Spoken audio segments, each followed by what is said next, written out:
base, al igual que les mostré en la clase pasada,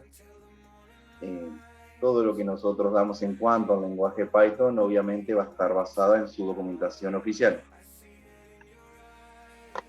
English, Spanish. Entonces nosotros dentro de las estructuras, en este caso de datos o contenedoras o demás,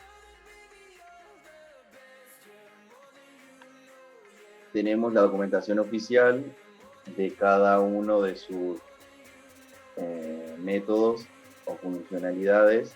Vamos a ver algunas, fíjense que tienen ejemplos y demás, como para por ahí complementar lo que sea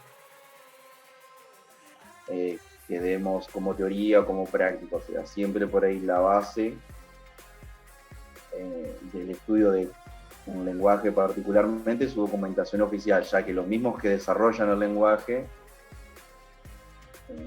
explican cada uno de sus elementos, sus funcionalidades y dan algún que otro ejemplo. Entonces, bueno, vienen para complementar todo lo que es la documentación oficial del lenguaje. En cuanto a listas, más que no es mucho, pero bueno, esto está traducido por ahí con algunos ejemplos y demás a las clases que nosotros venimos desarrollando. Entonces, bien, sigamos explorando qué podemos hacer con una lista. Ya vimos cómo recorrerla, ya vimos cómo agregarle elementos, cómo quitarle elementos, cómo limpiarla del todo. Bien, hay un par más de cosas que podemos hacer. Por ejemplo, contar es bastante útil en algunos casos. Me va a devolver en lista count, me va a devolver un valor entero, que es la cantidad de veces que aparece un valor en la lista.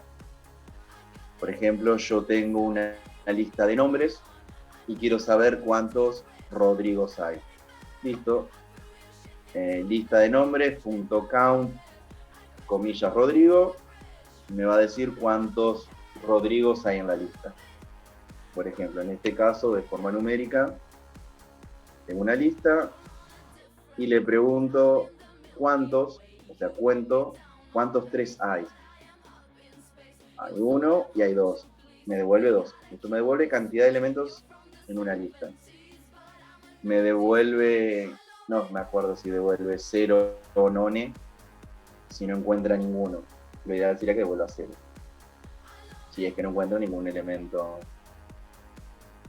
en esa lista. Por ahí es útil para saber si hay o no elementos en una lista, y bueno, en base a eso, si tal elemento está en la lista, o si tal elemento está tantas veces, hacer algo, hacer otra cosa.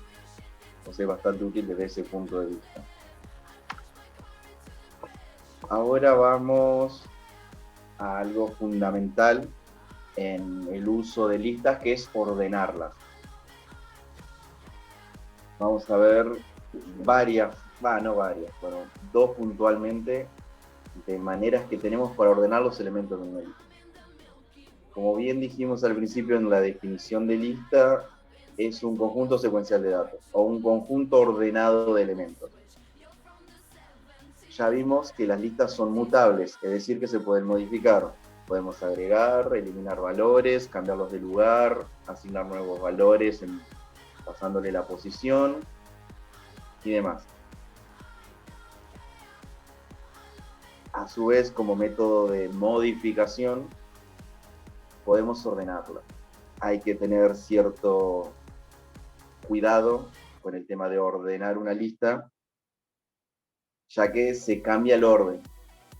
O sea, suena redundante, pero sigamos viendo la lista como un conjunto ordenado de elementos. Bueno, nosotros, al ordenarla, le estamos cambiando la posición a todos los elementos.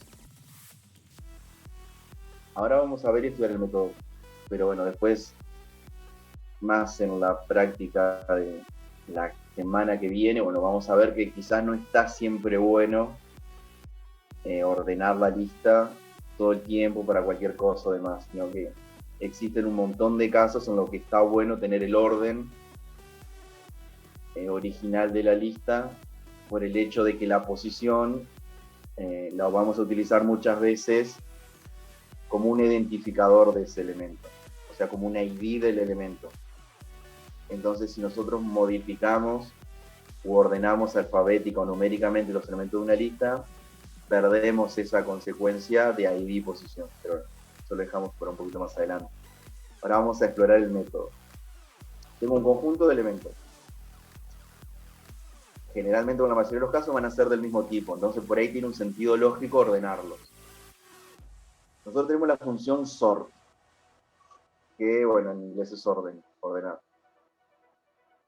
El método sort me va a modificar la lista. Internamente va a mover de lugar los elementos hasta ordenarlos de alguna determinada manera. Si son...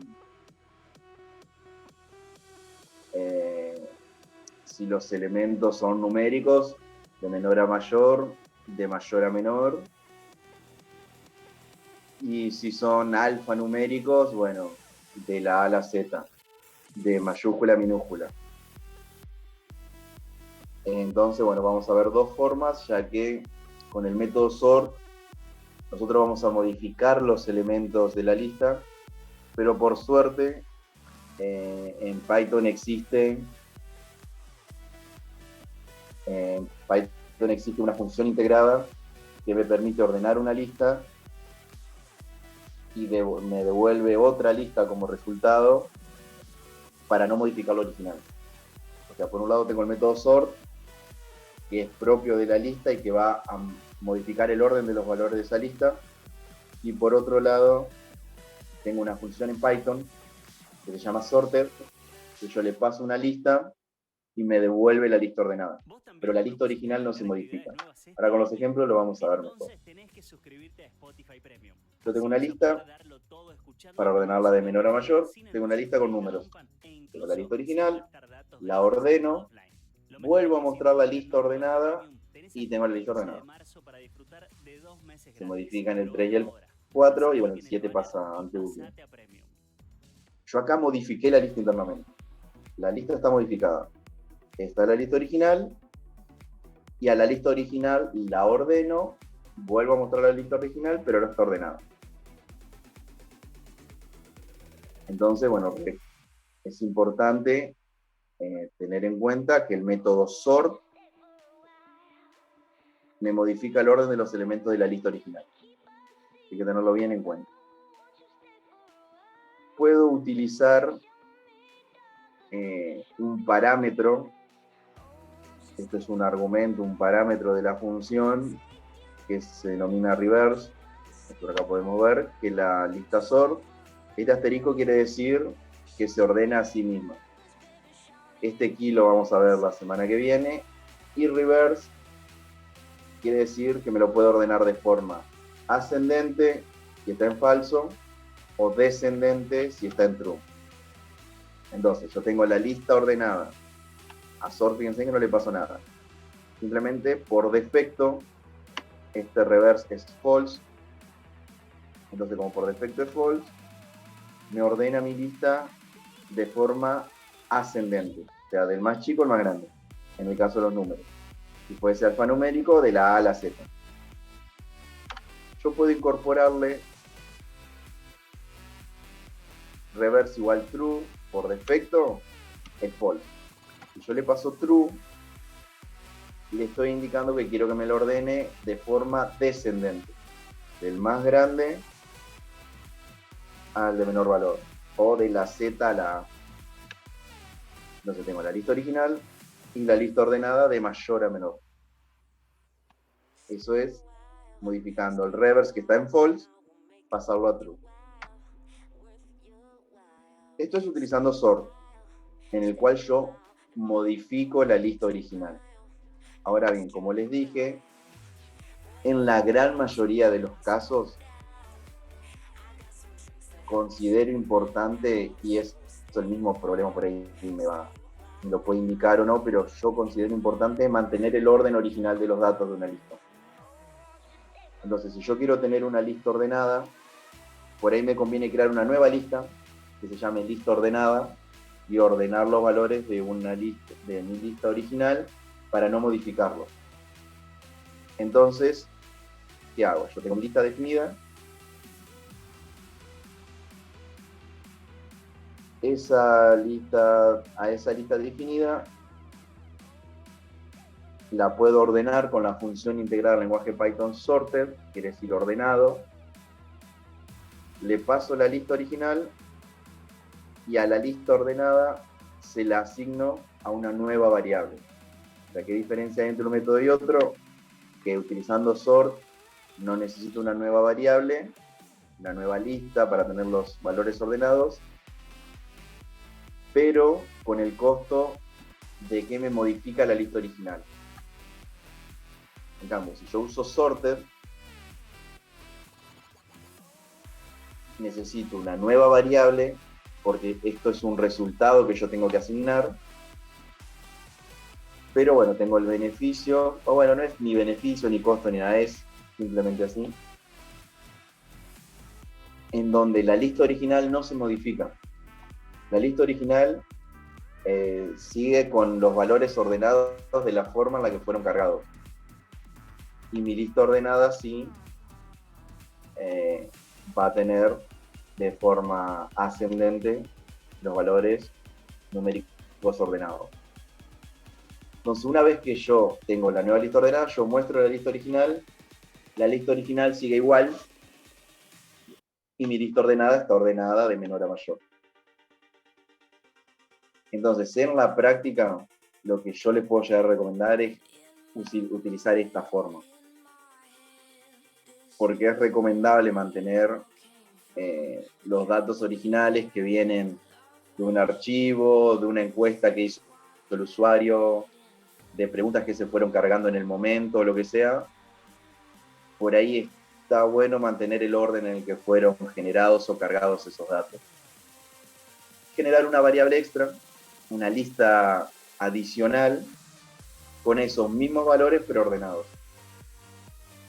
O sea, este método existe, lo pueden utilizar y demás, pero recuerden que modifican la lista original. En cambio acá creamos una nueva variable, definimos una nueva variable y le asignamos la lista original ordenada. Y de esa forma mantengo el orden original de la lista original. O sea, sin modificación. Y esto es lo que pueden ver acá. La lista original y la lista ordenada de forma ascendente. Obviamente existe la función reverse también, y a mi lista ordenada no solo le pasamos la lista que queremos ordenar, sino que le decimos que sea de forma descendente.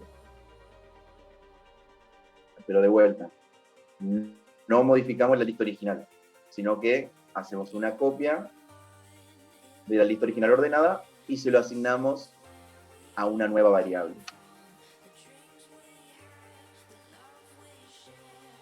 Reverse es como usar sort reverse igual true, o sea, no viene al caso. Invierte los valores. Ah, no, mentira. Reverse invierte los valores de mi lista.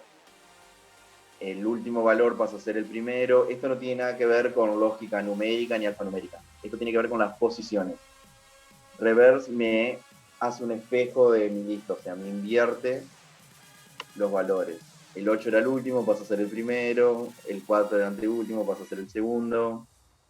O sea, pero reverse me modifica la lista. O sea, mi lista original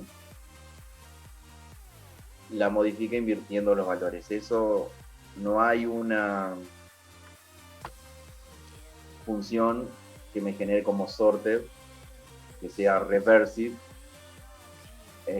para hacer esto. Entonces ahí hay que pensar en una lógica, que no es muy complicado, para mantener la lista original y crear una nueva lista. Eso lo pueden hacer con un for e ir asignando del -1 al -len. Los valores uno por uno con Appen en una nueva lista, ir agregando los valores invertidos para mantener la lista original. Pero bueno, existe, es mostrar que existe la...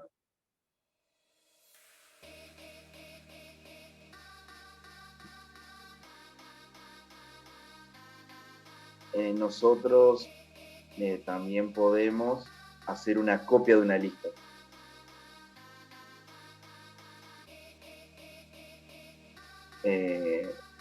Esto es para evitar hacer una asignación.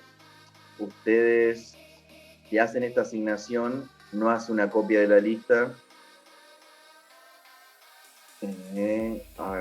después de esto hay que explicar un par de conceptos de cómo trabaja el programa en la memoria RAM. Lista es el nombre de una variable. Esta variable lista se guarda en una porción de la memoria RAM. En un cuadradito de la memoria RAM se guarda lista. Yo a lista le voy a agregar elementos. Estos elementos no se guardan en la misma porción de memoria que sino que se guardan en elementos consecutivos de memoria. Entonces va a haber un espacio de memoria para lista, para el elemento 1 de la lista, para el elemento 3, para el elemento 7 de la lista. Si ustedes hacen esta asignación, lo que están haciendo es que este alias, este nombre de la lista, esté en el mismo lugar, o apunte en realidad se dice, a esta variable, pero no a todos estos. Entonces, si yo quiero copiar todos los elementos, es decir, en memoria RAM, tener duplicados los elementos de mi lista, tengo que usar la función copy. Hacer esta asignación no me hace una copia de estos elementos, sino que yo puedo acceder a estos elementos a través del nombre lista o a través del nombre alias. Entonces, si yo hago una modificación de estos elementos utilizando el identificador alias, cuando yo los quiera ver con el identificador lista, voy a ver esa modificación. Porque son el mismo conjunto de datos, pero con dos nombres distintos. O sea, sé que puede sonar confuso y más, pero es así como trabaja internamente si ustedes hacen esta asignación. En cambio, si ustedes quieren que este alias o esta nueva lista tenga una copia de todos estos elementos, y si ustedes los modifican, no me modifiquen los de lista, hay que utilizar la función copy. Que esto efectivamente hace una copia de todos los elementos. Con esto lo único que hago es generar un nuevo nombre para acceder al mismo conjunto de datos. En cambio, si yo utilizo copy, duplico estos datos. Entonces, en memoria voy a necesitar una porción para todos estos elementos. Entonces, si yo modifico los elementos copiados con el identificador copia, no se van a modificar estos porque son otros distintos. En cambio, si los modifico con alias, sí se van a modificar estos elementos porque los elementos son los mismos, solo que los accedo con otro identificador. Pero bueno, no viene al caso y es poco probable utilizar esto, pero es por ahí para tenerlo en cuenta. De que ustedes no pueden asignar directamente todos los elementos así, porque si modifican con lista, modifican estos elementos, y si modifican con alias, modifican estos mismos elementos. Entonces como que están pisando información con dos nombres distintos. En cambio, si utilizan la función copy, el método copy de la lista, están ahora sí generando una lista nueva con todos los elementos duplicados en memoria RAM. Entonces, si ustedes modifican los elementos con copia, no se los están modificando a lista, se los están modificando a copia. Pero si lo modifican con alias, sí se lo están modificando a lista, y ahí hay un problema que en base de datos se llama de concurrencia. O sea, yo estoy accediendo a los mismos elementos y los estoy pisando y modificando con dos nombres distintos. Y eso no, por ahí no está bueno. Entonces, si yo quiero efectivamente tener un duplicado, tengo que usar la función copy. Y esto es el ejemplo que explicamos. Fíjense en que alias, esto es lista, y alias sería otro nombre para lista, pero apunta a los mismos elementos. En cambio, copia es otra lista con todos los elementos duplicados. Entonces esa diferencia hay que tenerla en cuenta. yo modifico esto a través de alias, hago corchetes 2 y modifico este 7, cuando recorra lista, acá no va a haber un 7, acá va a haber lo que modifiqué con alias. Y lo mismo al revés. En cambio, si yo modifico este 7 desde copia, hago corchete 2 y lo cambio por un 5, y después recorro lista, acá va a seguir habiendo un 7. Porque el cambio en copia lo estoy haciendo sobre el duplicado en memoria que hice. Entrada, salida, copia, ejemplo, que es lo que hablamos ahora. Bien. El método index. El método index me va a devolver la primera aparición de un elemento cuyo valor sea igual a X. O sea, me va a decir en qué posición yo tengo esta lista y le digo, pasame en dónde está el 7. Encuentra el 7 y me dice, me devuelve el número entero de la posición, que es el 2. 0, 1, 2. Me devuelve solo la primera aparición. Entonces, si yo le digo, ¿en dónde está el 3? Solo me va a devolver que está en la posición 1. No me va a devolver que está en la posición 3. 0, 1, 2, 3. Solo me va a devolver que está en la posición 1. ¿Por qué? Porque solo me devuelve la primera aparición. Si pido que me pase el 3, me va a devolver 1. Y uno le puede definir un inicio y un fin, como vimos en el find de los str, que yo le digo, bueno, de todos los elementos de la lista, de dónde empezar a buscar. Entonces, si yo le digo en qué posición está el valor 3, está en la posición 1. Ahora, ¿en dónde está el valor 3 a partir de la posición 2? Y está en la posición 3. Porque no tomo en cuenta el 0 y el 1, sino a partir de acá. Eso es útil para alguna resolución de ejercicio. Ya vamos a ver un par de ejemplos. Más que nada la práctica, en donde por ahí es útil utilizar este método index, pero por ahí no es muy utilizado. O sea, pues si tengo múltiples repeticiones de un elemento, solo obtengo la posición del primero. Si tengo una lista de nombres y hay 5 Rodrigos y le pregunto en dónde está ubicado, en qué posición está el nombre Rodrigo, y me da a devolver solo la primera aparición. Después las otras 4, no sé en dónde están. Entonces ahí en esos casos, yo tengo que crear la funcionalidad para buscar en dónde están las otras posiciones, que no es muy difícil, o sea, hago un for recorro, si el nombre es igual a Rodrigo, guardo en qué posición está. Y después lo puedo mostrar por pantalla. O sea, eso por ahí podemos ver algunos ejemplos y llegamos con el tiempo.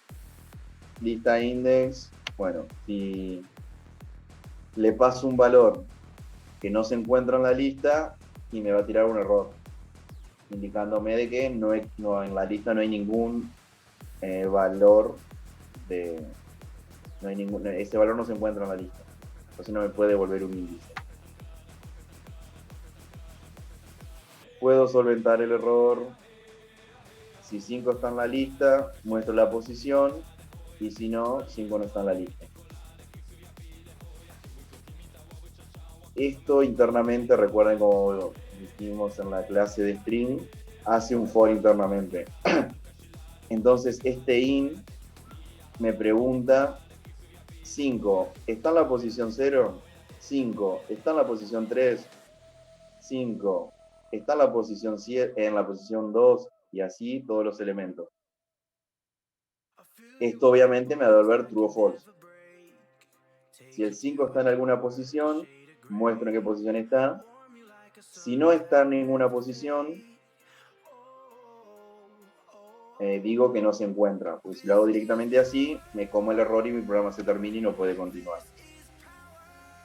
Recuerden que en el if, al utilizar la función in, no es una función, es una palabra reservada, lo que hace es preguntar, es un for en donde pregunta en cada uno de los elementos.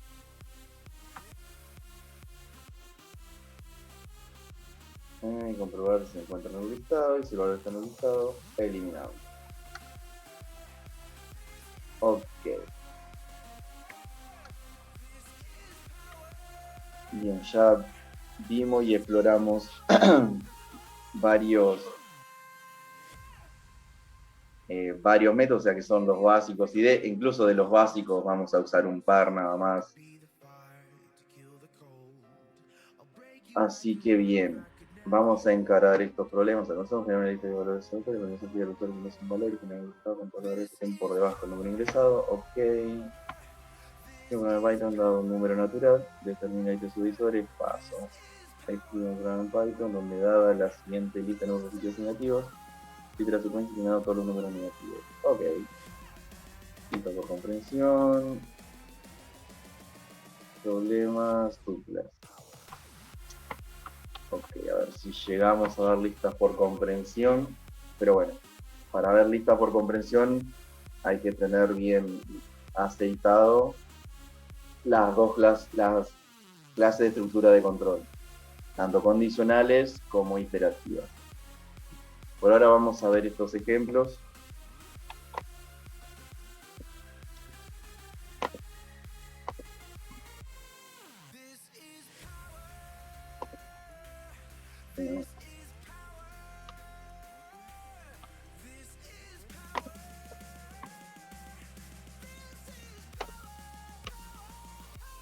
Generar una lista de 10 valores aleatorios.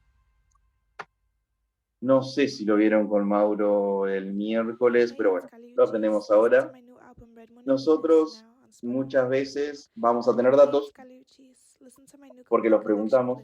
Por ejemplo, la altura de todos los participantes de esta sala, la preguntamos. Agarramos la lista, preguntamos. Participante 1, su altura, participante 2, su altura, participante 3, su altura, participante N, su altura. Muchas veces por ahí no vamos a tener los datos, entonces nos conviene generarlos aleatoriamente para poder trabajar y ver si nuestra lógica del problema funciona. Porque no tiene sentido no avanzar, no programar, no diseñar una solución porque no tenemos los datos. Entonces uno no es una simulación lo que hace, pero puede obtener datos de forma aleatoria. Para eso existe un módulo en Python, de la misma forma que existe un módulo con funciones matemáticas, existe un módulo para la generación de números aleatorios. Para nosotros poder traernos y utilizar ese módulo, utilizamos la palabra reservada import y el nombre del módulo. Entonces nosotros llamamos con la palabra import, queremos importar ese módulo para utilizarlo y le tenemos que poner el nombre, o sea, qué módulo vamos a traer. ¿Qué es un módulo? Básicamente una caja de herramientas. Llamamos a la caja de herramientas y usamos sus funcionalidades. En este caso, números aleatorios.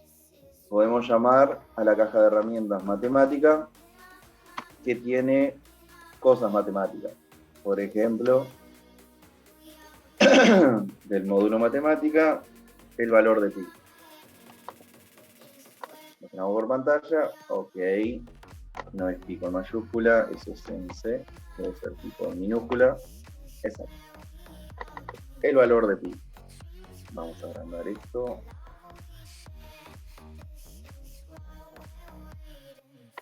El valor de pi. Disculpa, profe, ¿te puedo hacer una pregunta? ¿Sabes que yo lo voy plasmando también al código y la función import, no sé, o sea, no se me plasma como la función, digamos, pasa a ser el color como si fuese un comentario y no tengo el numeral antes. ¿Tenés idea por qué puede ser? ¿Eso es en Replit? No, yo uso Parcham. No, igual, no, eso es por el color es indistinto, depende del IDE. O sea, depende del entorno de desarrollo que uno use.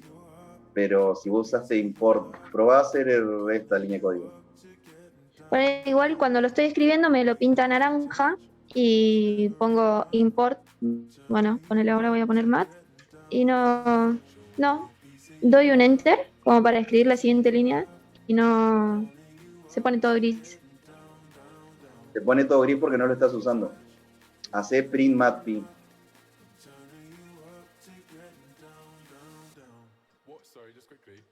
A ver. Ahí está. Ahí está. No dije nada. Gracias. Porque quiere decir que no lo estás usando. Cuando haces un programa grande, llamás muchos módulos o demás, no los usás. Piensen, por ejemplo, a mí en lugar de ponerse gris en este IDE, no, a mí me pone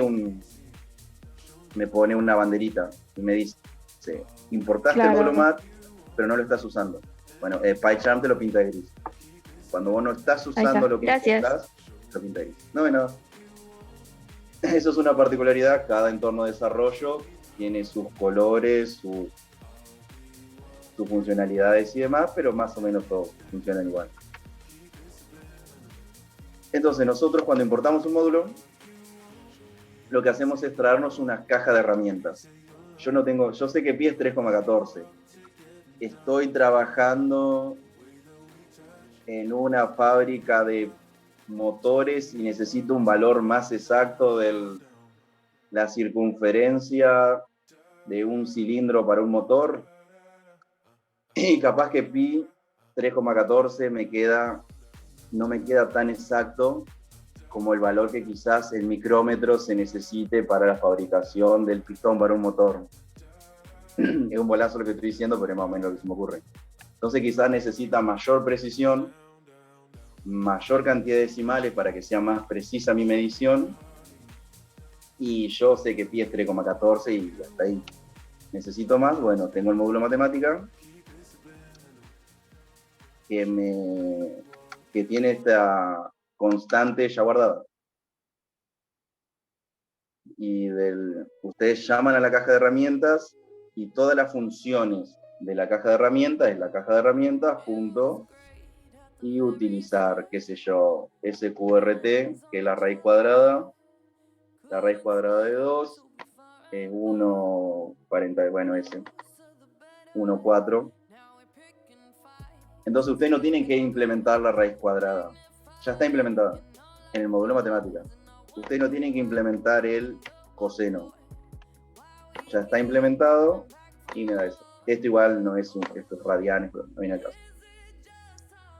O la constante E. La constante E, 271,8. O constantes físicas o lo que sea. Uno no tiene que pensar o implementar eso, sino que ya está en las cajas de herramientas que se llaman módulos. Entonces, una caja de herramientas muy útil que tenemos es random. Random nos permite, mediante distintas funciones, generar números aleatorios. Entonces, por ejemplo,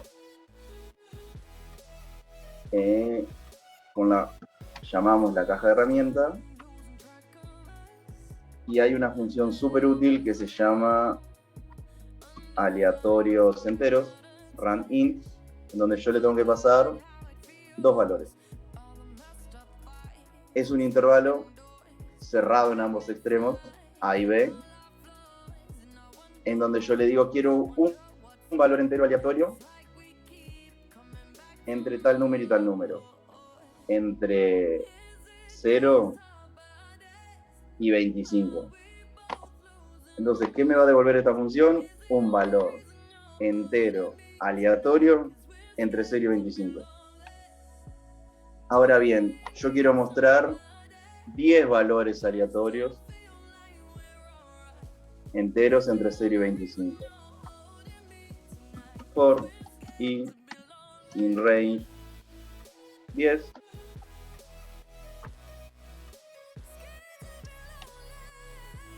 Y ahora muestro 10 valores aleatorios.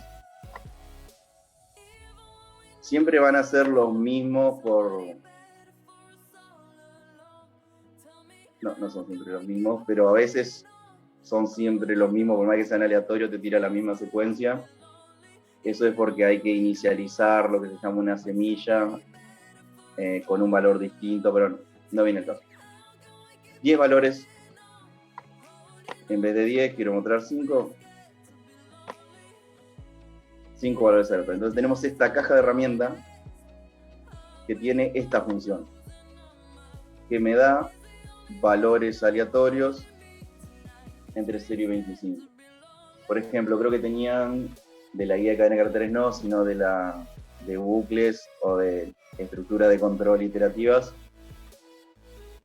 un ejercicio de el valor de lo que cobraban empleados de acuerdo a la cantidad de horas que trabajaban, de semanales si eran, qué sé yo, las horas iban de 40 a 55 horas semanales, no me acuerdo, y que eran 100 valores, creo que eran 100 empleados. Bueno, ahí genero aleatoriamente un valor, ahí puedo generar todos los valores. Acá lo estoy mostrando por pantalla. En lugar de mostrarlo por pantalla, puedo poner una variable que sea cantidad de horas trabajadas en la semana.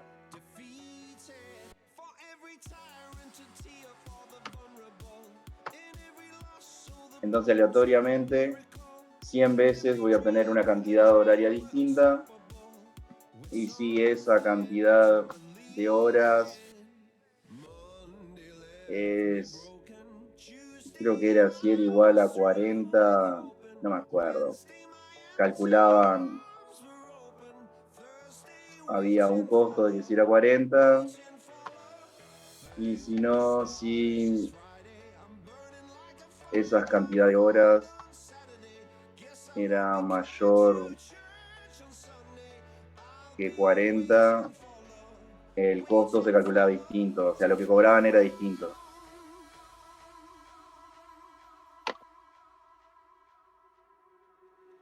Entonces yo ahí voy a tener, bueno, acá porque estoy mostrando por pantalla, pero hay que multiplicar esas horas por la cantidad de plata que cobraban. Y si trabajaban 55 horas, cobraban más. Bueno, no me acuerdo bien cómo era la lógica. Pero no tiene que cargar 100 datos, 100 horas de esos empleados, sino que aleatoriamente pueden generar, van a laburar entre que, sí, mínimo son 40 horas y máximo, no sé, 55, 60 horas semanales.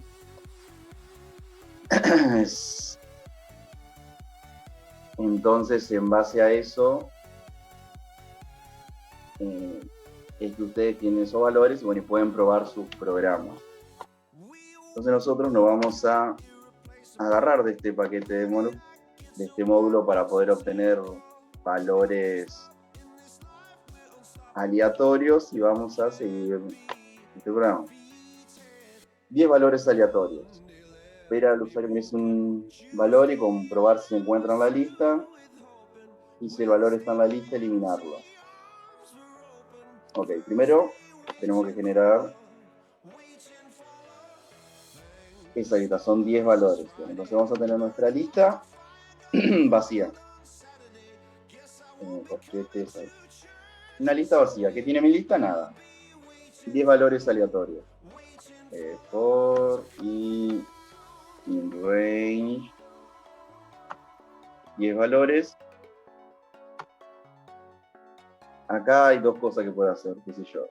Valor igual, llamo el módulo, run int,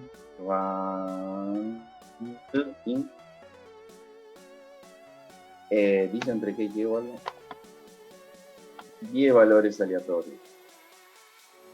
Vamos a hacerlo de 0 a 20. Si no les dice nada, Pueden utilizar, por ejemplo, la función random, que les va a devolver valores aleatorios entre 0 y 1. Estos son valores decimales. No sé con cuántos decimales, pero entre 0 y 1. Pero ahora vamos a trabajar con valores enteros entre 0 y 25. Aplicamos este rango de números.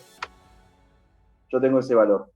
Primera iteración, de las 10, genero ese valor. ¿Qué hago con ese valor? Lo guardo en la lista. ¿Con qué lo guardo? Con append. Puedo hacer esto, 2 líneas de código, o puedo hacer todo en una sola línea. Directamente poner lista.append esto, porque esta función ya me devuelve un valor numérico entero. Puedo hacer o estas 2 líneas de código o solo esta línea de código. Es lo mismo.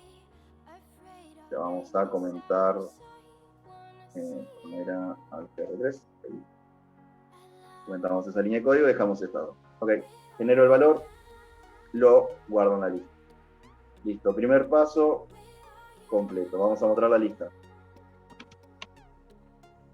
Tendría que tener mi lista 10 valores entre... Mi lista tiene que tener 10 valores entre 0 y 25. Hay algunos que se repiten, hay otros que no, qué sé yo. Primera parte del problema, resuelto. Quiero saber cuántos elementos tiene, uso len. 10 elementos. Perfecto. Porque, recuerdo que dice. Bien. Primera parte, resuelto. Le vamos a pedir un valor al usuario. Y tenemos que ver si se encuentra en la lista. Si ese valor está en la lista, hay que eliminarlo. Hay que pedirle el valor al usuario. Esta palabra valor, esta variable valor, solo tiene vida, por así decirlo, solo tiene existencia, solo existe en el ámbito del for. Entonces yo, sin sobreescribir eso, que igual todo esto, una vez que yo ya tengo la lista completa, todo esto ya no cumple ninguna función, puedo tener un valor. Vamos a trabajar con valores enteros, para que sea más fácil, ¿no? Le pedimos al usuario que ingrese un valor.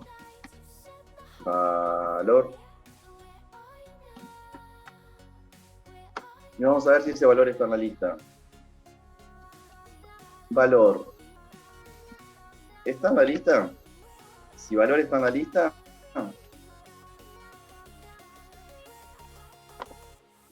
quiero el usuario que ingrese un valor y comprobar si se encuentra en la lista. Ok, ahí estoy preguntando en la lista. Y si está en la lista, lo elimino.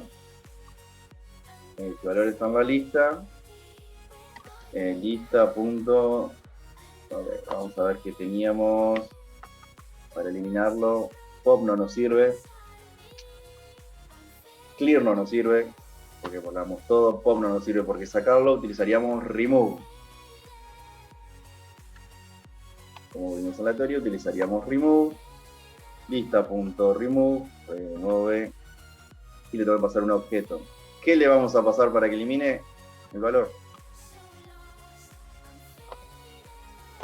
Si este valor está en la lista, eliminarlo.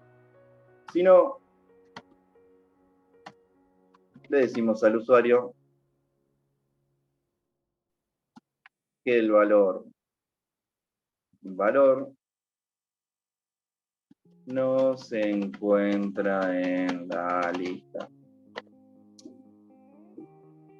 El tema acá, y como los valores son aleatorios, vamos a reducir acá. Porque puede ser, es muy probable que el valor no se encuentre. Pues 25 es difícil y son 10 nomás.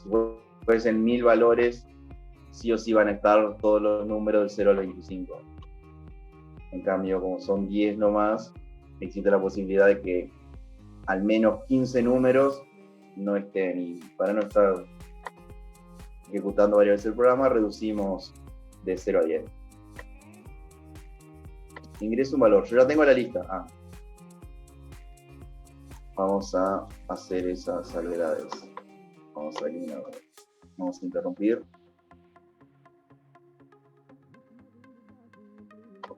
Y vamos a mostrar la lista con el valor eliminado. Vamos a mostrar la lista. Antes de hacer toda la búsqueda y todo, vamos a mostrar la lista original para poder ver la comparación simplemente. Porque yo con remove estoy modificando la lista original. Entonces vamos a ver la lista original, los 10 valores. Le vamos a pedir al usuario que ingrese un nuevo valor. Si ese valor está en la lista, que lo elimine y que me muestre cómo quedó la lista. Y si no, ese valor no está en la lista. Vamos a ejecutarlo. Me muestra la lista. Vamos a elegir un elemento que no está en la lista, el 6. El valor 6 no se encuentra en la lista. Perfecto. Vamos a correrlo de nuevo. Vemos la lista. Vamos a eliminar un 8. Opa. El valor es 8. Ahí me modificó la primera aparición del 8. Entonces ahora pasa a tener 9 elementos. Es otra lógica la que tengo que pensar para remover. No puedo usar remove para sacar los dos 8. Tendría que pensar en otra lógica donde no utilizaría ninguna función de lista, sino que yo mismo crearía esa lógica. Recorro, si encuentro tal valor, lo elimino, lo puedo sacar con pop, por ejemplo, o crear una nueva lista en donde incluya todos los valores menos ese. Rodrigo, ¿Sí? ahí no se puede poner un bucle para que repita siempre que encuentre un 8. No, porque vos no sabés cuántos 8 hay. Entonces no sabés cuántas veces tendrías que hacer el bucle. Podrías hacerlo con un while, pero por ahí la solución más sencilla sería crear una nueva lista. Acá porque puntualmente nos piden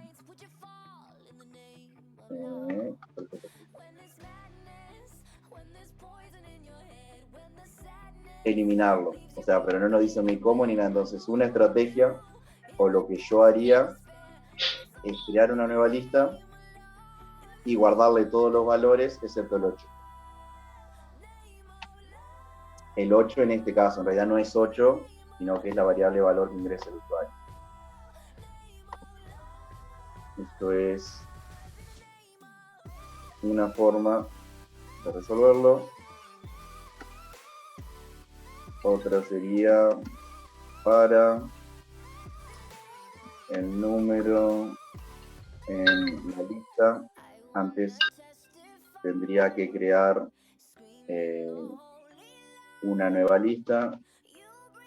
Vamos a ser poco imaginativos. Lista 2.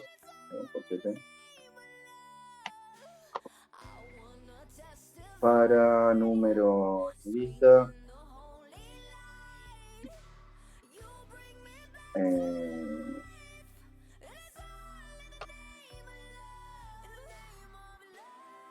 Si valor, en este caso sería distinto. No, si número, si el número que es el elemento de mi lista es distinto al valor que ingresó el usuario, a mi lista 2 le agrego el elemento. Entonces yo ahí, si es distinto, lo agrego. Y si es el mismo, no lo agrego. Es decir, como que lo excluyo. Entonces yo mostraría lista 2. String Entonces tenés que suscribirte a Spotify Premium. Así vas a poder darlo todo escuchando tu música preferida sin anuncios que te interrumpan y a ver si sin anda. ganar datos gracias al modo offline. Lo mejor es Ok, que ¿qué tenemos repetido? El 2 o el 4. Vamos a ingresar el 4. Fíjense que ahí saqué los dos 4. Pero no es que los eliminé de la lista original, sino que generé una nueva lista que no incluya el 4. Si los ven así si veo la lista original y la nueva lista, claramente yo removí los 4. O sea, cumplí con la consigna en parte. Esto aplica para los números repetidos. Como Remove no me da esa posibilidad de eliminar más de un elemento, como no me la da, me la tengo que ingeniar de alguna manera. ¿Qué forma rápida se me ocurrió a mí? Y bueno, recorrer cada uno de los elementos de la lista. Si el elemento de la lista es distinto al valor, lo agrego a la lista. Y si no, no hago nada. Entonces genero una nueva lista que contiene todos los números de la lista original, excepto el valor ingresado por el usuario. Esto es una estrategia, aún un poco más rebuscada, sería recorrer la lista por índice, guardarme las posiciones en donde está el valor y utilizar pop al cual le puedo pasar la posición para que me elimine esos valores. Más fácil, en poca línea de código, se me ocurre que es hacer esto. Genero una nueva lista sin los elementos que me pidan remover. Pero bueno, no dice nada de elementos repetidos ni nada, así que con hacerlo de esta forma, utilizando el remove para el valor, que es por allá lo que apunta el ejercicio, si el valor está en la lista, removeme valor de la lista y mostrame la lista. Y si no, decime que el valor no está. Eso es o así lo haría yo. Así se me ocurre hacerlo utilizando remove sin tener en cuenta los números repetidos. Yendo un nivel más, un paso más, y quiero eliminar todos los repetidos. Esta es una estrategia. Una nueva lista en donde agrego todos los elementos, excepto aquellos que corresponden al valor que ingresó el usuario. Eso en cuanto al problema 1. Ahí estaría resuelto. Generamos una lista de 10 valores aleatorios, le pedimos al usuario que ingrese un valor y generar un listado con todos los valores que están por debajo del número ingresado. Es más o menos la misma lógica que acá. Esto siempre hablando de números. Y vamos a trabajar con números enteros en este caso. Tenemos una lista de números aleatorios. Acá sí podemos ponerle 25. De 0 a 25.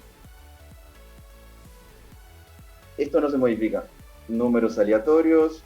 Bueno, le cambiamos acá el rango, pero como no da ningún rango, ningún nada, nos dicen solo de números aleatorios. Listo, generamos la lista. A partir de una lista vacía, iteración, iteración, generamos un nuevo número aleatorio y ese nuevo número aleatorio lo agregamos al final de la lista. Perfecto. Mostramos esa lista para ver qué elementos hay. Generamos una nueva lista vacía. Y esto lo que vamos ahora es aplicar un filtro. Vamos a filtrar en base a un valor numérico. El usuario ingresa ese valor que se llama de frontera, por así decirlo, y tenemos que poner todos los valores que están por debajo del número ingresado. Entonces el usuario me ingresa un valor, yo recorro cada uno de los elementos de la lista, y si el elemento de la lista es menor, aquí me piden acá, y generar un listado con todos los números que están por debajo del ingresado. Guardo número, o sea, el elemento de la lista, solo si es menor al valor que ingresó el usuario. Y muestro esa lista. Fíjense en que hice una única modificación. Para aplicar el filtro, que los filtros, es decir, un valor mayor que, menor que, igual que, eliminar los números iguales a que, todo eso lo realizo. ¿Cómo va, Johnny?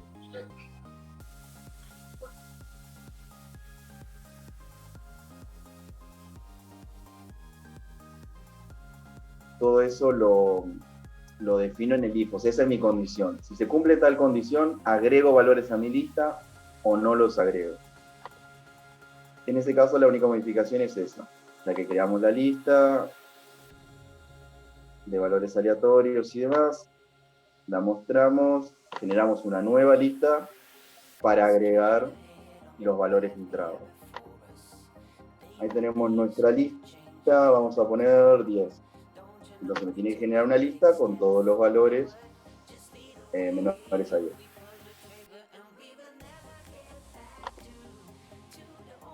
Podemos poner menores que 15, o un número más chico, menores que 5. Solo el 4 es menor que 5 en esa lista. Y la única modificación respecto a la anterior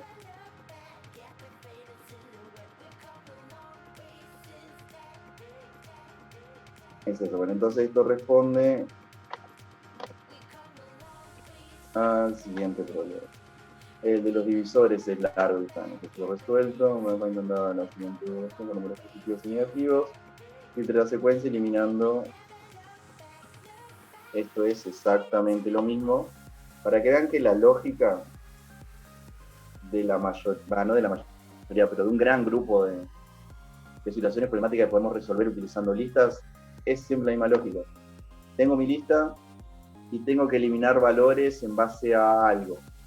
Ese algo puede ser un número, una cantidad, una letra, una palabra, pero la estructura es la misma.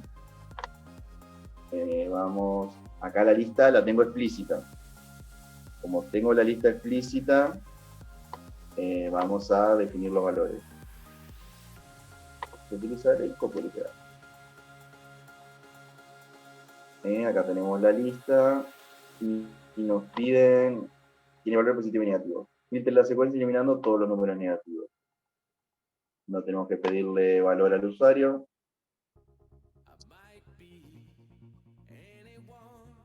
O mejor vamos a pasarlo en limpio, así no me quedan todos los códigos amontonados.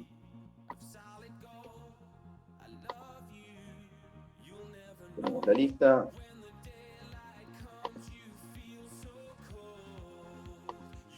Tenemos, bueno, vamos a mostrar, ahí vamos a escribir un código. Tenemos la lista, vamos a mostrar la lista original para compararla con la lista modificada. Vamos a recorrer cada elemento de la lista. Vamos a recorrerlo esta vez en lugar de por valor, por el índice. Y in range, ¿cuántos elementos? El largo de la lista.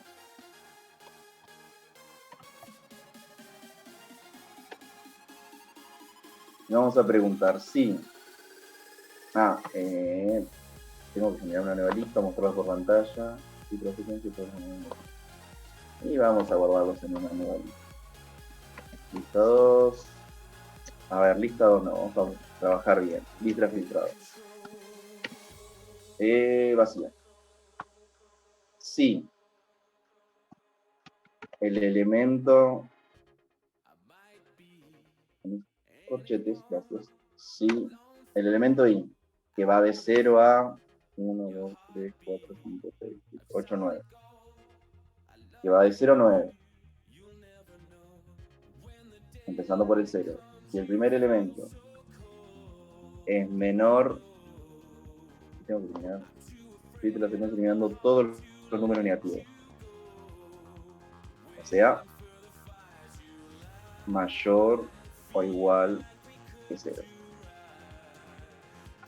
Si los elementos de mi lista no son negativos, los agrego a lista filtrada. Lista filtrada, ¿cómo los agrego? Con la función append. Que voy a agregar el valor de la posición I. Y listo. Haría print, lista filtrada. A ver si esto anda. Tenemos la lista original y tenemos solo los valores positivos. Esto es utilizando el índice. ¿Qué valores toma ahí? 0, 1, 2, 3, 0, 1, 2, 3, 4, 5, 6, 7, 8. De 0 al 8 pues son 9 elementos. Lista I. Lista en la posición I es el 5. 5 es mayor o igual que 0, sí, lo agrego. ¿A quién agrego? A lista I agrego. ¿Qué es? Este elemento. De mi lista, el de la posición I. ¿Cuánto vale I en la primera iteración? 0. Agrego esto. Siguiente iteración, I vale 1. Vamos a mandar esto que puedo. Ahí. Siguiente iteración, I vale 1. Lista en la posición I, menos 14. ¿Es mayor o igual que 0? No. Listo, no entra acá. Siguiente elemento, I vale 2. Lista en la posición 2, 8. ¿Es mayor o igual que 0? Sí, lo agrego. Y así. ¿Cómo lo puedo resolver utilizando los valores? Y más o menos igual. Para el valor en la lista, vamos a crear otra para que vean. Lista filtrada 2, para que vean que son listas distintas las que muestro. Para el valor en la lista, si valor es mayor o igual que 0,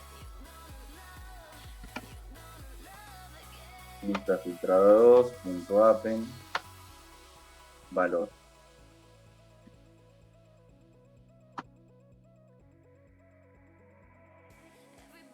Escuchan, ahí print,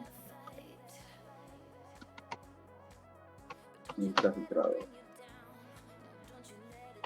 De esta forma utilizo la posición. De esta otra forma utilizo el elemento. Piensen que acá tengo que hacer range, len, lista para saber cuántas posiciones tengo que recorrer. Y acá no. Acá voy a recorrer elemento a elemento. Si ese valor, que en la primera iteración es 5, en la segunda es menos 14, en la tercera es 8, etc., es mayor o igual a 0, a lista filtrada 2, y acá, le agrego el valor. Si no, no hago nada. Y por último, muestro la lista filtrada. Fíjense que son las dos listas exactamente iguales, porque la lógica lo que hacen es lo mismo. Lo único que cambia es la forma en la que decidimos recorrer esa lista. Lo hacemos o a través del índice de las posiciones, posición 0, 1, 2, 3, n, o lo hacemos a través del elemento. El elemento 1, el 2, el 3, cada uno de los elementos de la lista. La lógica es la misma, o sea, esto no cambia. El if, mayor o igual a 0, etcétera, no cambia. Lo que sí cambia es la forma de acceder a los elementos de la lista. ¿Los accedo directamente o los accedo a través de su posición? Lo ideal es, no, depende del contexto, vamos a poder utilizar esto y va a ser más fácil o intuitivo. Pero por ahí es más clásico y en todas las ocasiones siempre se va a poder aplicar la forma por ahí más clásica. Pero bien, vamos a terminar por hoy porque ya estamos en hora. El miércoles queda lista por comprensión, lo vemos el miércoles. Este miércoles y ya empezaría cuplas para el otro lunes. Este miércoles voy a dar yo la práctica, así que nos vemos el miércoles a las 9. Sí, yo tengo turno médico 7:30 de la mañana, pero si por esa casualidad me llego a retrasar 10, 15, 20 minutos, media hora como mucho, yo igual voy a poder ingresar al aula y demás y les aviso, les mando un mensaje por el campus de que empezamos 15 minutos más tarde, en el caso que eso suceda, pero calculo llegar bien a las 9 que tenemos clase. Así que bueno, por ahí repasen un poco la diapositiva, no, si no los invito a ver la clase grabada porque si me embole volver a escucharme, pero bueno, tienen la diapositiva para... les voy a subir la diapositiva para que la puedan ver, tienen los ejemplos y demás. A mi parecer es bastante entretenido. Listas, tienen la guía teórico-práctica, guía de teoría de listas, que es el collab, donde pueden volver a repasar la teoría y junto con algunos ejercicios resueltos y cuestiones de práctica que pueden ir ejecutando, copiando y pegando en su código y demás. Están los métodos, ejemplos de métodos. Hay listas por comprensión, que es lo que nos llegamos a ver, hay algunos ejemplos. Así que bueno, todo lo que sea lista por comprensión, que es un temita más que no alcanzamos a ver ahora, lo vemos al principio de la práctica y después hacemos más ejercicios de este tipo el miércoles. Así que bueno, eso sería todo por hoy.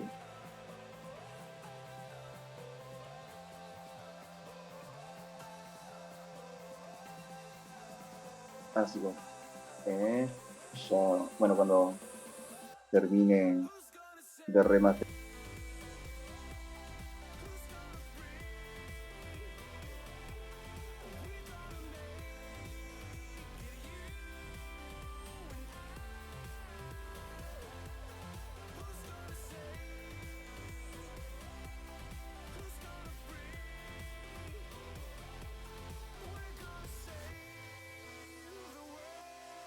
Chao, hasta el miércoles.